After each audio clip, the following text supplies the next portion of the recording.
Hi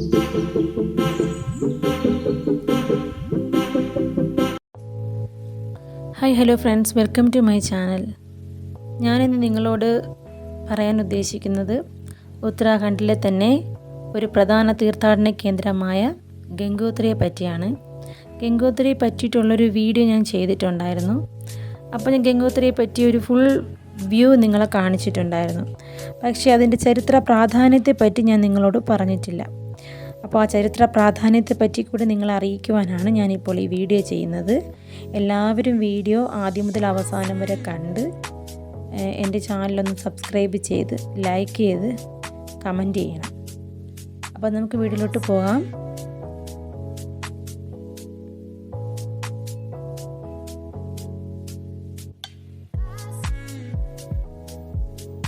Uttarakhand എന്ന് പറഞ്ഞാൽ വളരെ മനോഹരമായ ഭൂപ്രകൃതിയുള്ള ഒരു സ്ഥലമാണ് ഉത്തരാഖണ്ഡ്.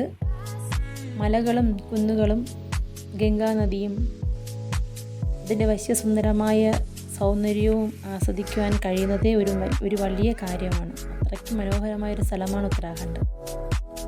അപ്പോൾ നമുക്ക് എന്താണ് ഗംഗോത്രിയുടെ ചരിത്ര പ്രാധാന്യം എന്നതിനെപ്പറ്റി നമുക്കൊന്ന് മനസ്സിലാക്കാം. ആദ്യമായിട്ട് ഉത്തരാഖണ്ഡ് എന്ന് പറയുന്നത് ഇന്ത്യയിലെ ഒരു സംസ്ഥാനമാണ് ഉത്തരാഖണ്ഡ്. ഈ ഉത്തരാഖണ്ഡിലുള്ള 4 ഡാമുകളുണ്ട്. ഗംഗോത്രി, യമുനോത്രി, കേദാർനാഥ്, ബദരിനാഥ്, ഇങ്ങനെ 4 ഡാമുകളുണ്ട്. ഈ 4 ഡാമുകളും ഏറ്റവും പ്രധാനപ്പെട്ട പുണ്യസ്ഥലങ്ങളാണ്. ഇതിലൊന്നാണ് ഗംഗോത്രി. ഗംഗോത്രി സന്ദർശിക്കാൻ വരുന്നവരെല്ലാവരും തന്നെ ഈ 4 ഡാമുകളും സന്ദർശിച്ചിട്ടാണ് പോകാറുള്ളത്.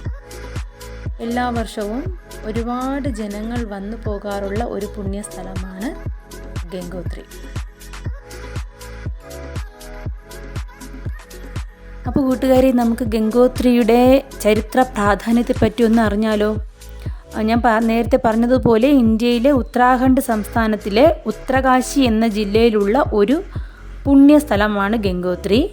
4 ഡാമുകളിൽ ഒന്നാണ് ഗംഗോത്രി. അപ്പോൾ ഇതിൻ്റെ ഉയരം എന്ന് പറഞ്ഞാൽ 3100 മീറ്റർ അഥവാ 10,200 അടി ഉയരത്തിൽ ഗ്രേറ്റർ ഹിമാലയത്തിലാണ് ഈ പട്ടണം സ്ഥിതി ചെയ്യുന്നത്.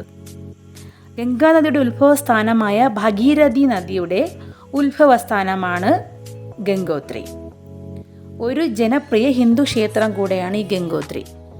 അപ്പോൾ ഗംഗയെ ഭൂമിയിലേക്ക് കൊണ്ടുവരാനും തൻ്റെ പൂർവികരുടെ പാപങ്ങൾ പരിഹരിക്കാനും ഭഗീരഥൻ രാജാവ് ശിവനോട് തപസ് ചെയ്തിരുന്നു. ആ തപസ് ചെയ്തിരുന്ന ഒരു വലിയ കല്ല് ആ നദിയുടെ അകത്ത് ഉണ്ട്.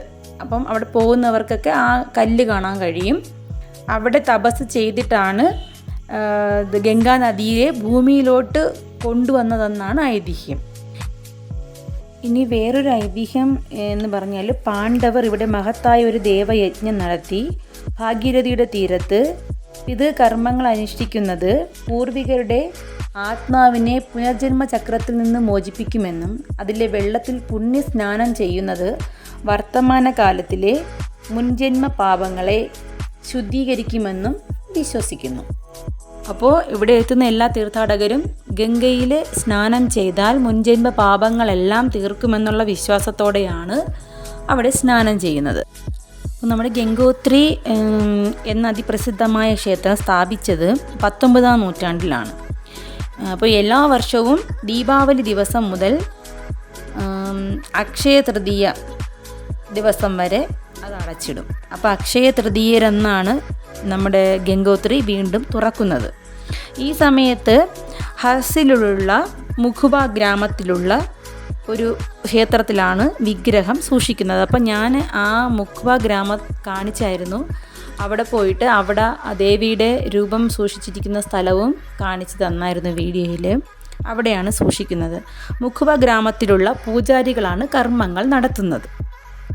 ആയിരക്കണക്കിന് തീർത്ഥാടകർ എല്ലാ വർഷവും ഇവിടെ പ്രാർത്ഥനകൾ അർപ്പിക്കുന്നതിനും അനുഗ്രഹങ്ങൾ നേടുന്നതിനും സന്ദർശിക്കാറുണ്ട്.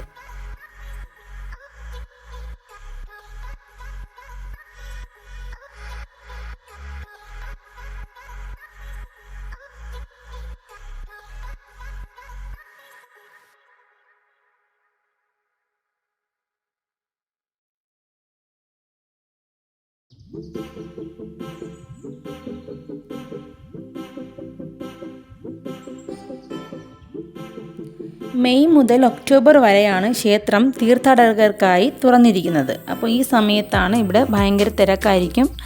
തീർത്ഥാടകർ ഒരുപാട് സ്ഥലങ്ങളിൽ നിന്ന് തീർത്ഥാടകർ വന്നു പോകുന്നൊരു പുണ്യസ്ഥലം കൂടെയാണ് ഗംഗോത്രി.